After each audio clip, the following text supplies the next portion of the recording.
now that 2022 has ended and 2023 is now here. I made a little list of some of the Asian BLs I've watched in 2022 and share my thoughts about them. Before I show my list, please help me reach 1,000 subscribers by subscribing, liking and commenting on this video. It would really help my little channel get more views.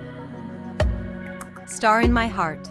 At first, it was cute, but then as the episodes went on, it became very frustrating, especially because of Pluin. His character is just too stoic and cold. I know it's supposed to be his character, but I just didn't feel he was in love. I felt more sorry for Dao and was actually rooting for Typhoon to take him away. Also, the show should have shown more of how Dao and Pluin fell in love in between instead of showing some of them in the last final episodes.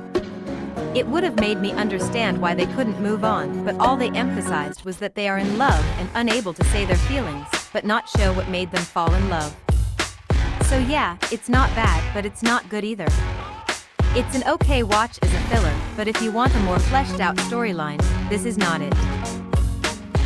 Cutie Pie The Series. It was a cute series, but not great. I love the soundtrack, and the acting was pretty well done, especially Nunu's acting as Kuya. Man, that boy can cry on point. However, I feel that there is too much fan service and not much substance. Maybe it's just because I prefer more tame and sweet love scenes. There were times where I thought the characters' motivations were a bit shallow, which made me less invested in watching the series. It is pretty fast-paced, so I also wish there were more character developments, because it made some romantic moments look forced. But I don't hate it, it's just I expected more from the writers. Senpai, this can't be love. I truly want to love this BL. It has the potential of being a great office romance, but it falls flat. While I love the senpai kohai to lovers trope and I fell in love with Yanasi's charming personality, the relationship rarely had moments where it shows that they are attracted to each other. Well, Yanasi does show his affection. Kaneda is just too stiff in my opinion. I know they try to portray him as shy and unable to express himself, but he just looked terrified every time, even in supposed to be romantic moments. In the end, I finished the series unsatisfied. It just lacks the chemistry I was looking for. You Are My Sky. This low-budget Thai BL was surprisingly good. Though quality and acting need some work, I got invested with the storyline. I love that each couple has their own focus and that despite the conflicts, the relationships are pretty healthy. Even the Dome V storyline is well done, no cheating involved, and they managed to not make V's sister/Dome's girlfriend be a villain nor victim in the relationship, which often happens in previous BLs I've watched. Overall, this was a good BL. Secret Crush on You. This BL is probably a guilty pleasure because it's full of tropes, very cheesy storyline and kinda creepy because of Toe's hoarding habit. However, it made me laugh and I love the chemistry between the characters. Toe's friends are like friendship goals and the romantic scenes for the couples were either really sweet, really hot, or hilarious. My only real complaint was the lack of In Touch Daisy scenes. I really liked them and was rooting for them, but I only got crumbs. So despite their flaws, it was a fun watch. My only 12%. This is the ultimate friends to lovers done right. I really love the chemistry between Cake and Siyu. I can really feel that they are more than just friends or even lovers. They are soulmates. They are each other's half. It is a beautiful love story that made me cry at times, smile, and see what true love could be. It is definitely one of my faves and would love to see Santa and Earth in another project once again. Enchante. I'll be honest. I had low expectations and actually did not plan to watch this series because I thought it would have a shallow plot and have a harem trope vibe in the trailer. But, when I saw positive reviews about the series, I decided to give it a chance. And, I was pleasantly surprised by how good it was. The chemistry between Theo and Ak was so good and I love how natural they made the transition from friends to lovers. It was subtle, but it made my heart skip a beat and squeal from their cuteness.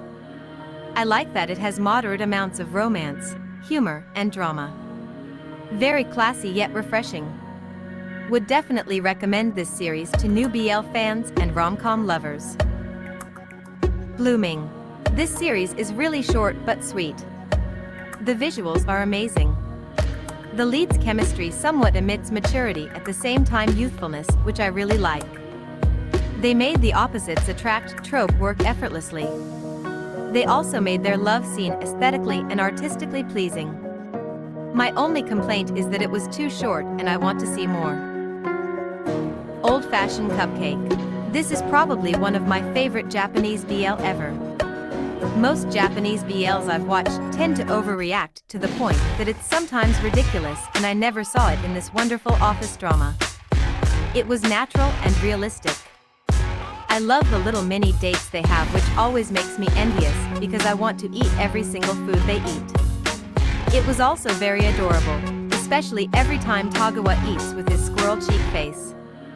The series itself was pretty short, but they were able to make every minute worth it. I also like that they talk like actual, mature adults because it gives the leads more depth and gives us more realistic conversations between men. Definite must-watch, especially if you want a quick binge. Semantic Error. It's likely in every BL fan's top 5, and that includes me. The chemistry is on point. The visuals are so wow. And the soundtracks are bops. I love how they do the enemies to lovers so well. I like how gradual it is. I can actually see how they started to like each other. It really makes me emotionally invested in their relationship. I also really enjoy the love triangle between Jae Young, Sang-woo and Ji-hae because it is a very healthy competition and there is no toxicity. Definitely one of the best this year, and I'll re-watch it from time to time. Love in the Air. This is an underdog turned fan favorite series. I honestly had no idea what it was until I randomly saw a post about the show and just watched it out of curiosity. The result is that they made me a Pyrain shipper and definitely a Sky stan for being the cutest sassy tsundere. I just love the chemistry between the leads. And they made two main couples work in one show by dividing the episodes dedicated to each couple's story. I also like that they not only focus on couple relationships, but also friendships. You can really see that Rain and Sky are best friends and care about each other. While Payu and Perpay also feel like friends who know each other's tics and trust each other. What's more impressive is that they were able to balance the cute, sweet scenes, the serious and dramatic scenes, and hot, smexy scenes. I also like that despite the fan service, it doesn't look forced or cringy. Probably the greatest BL surprise I've seen this year. This ends my review for now. I actually watched more BLs other than the ones I've mentioned, but it would take days to edit if I include them all in this video. Anyways, Happy New Year everyone!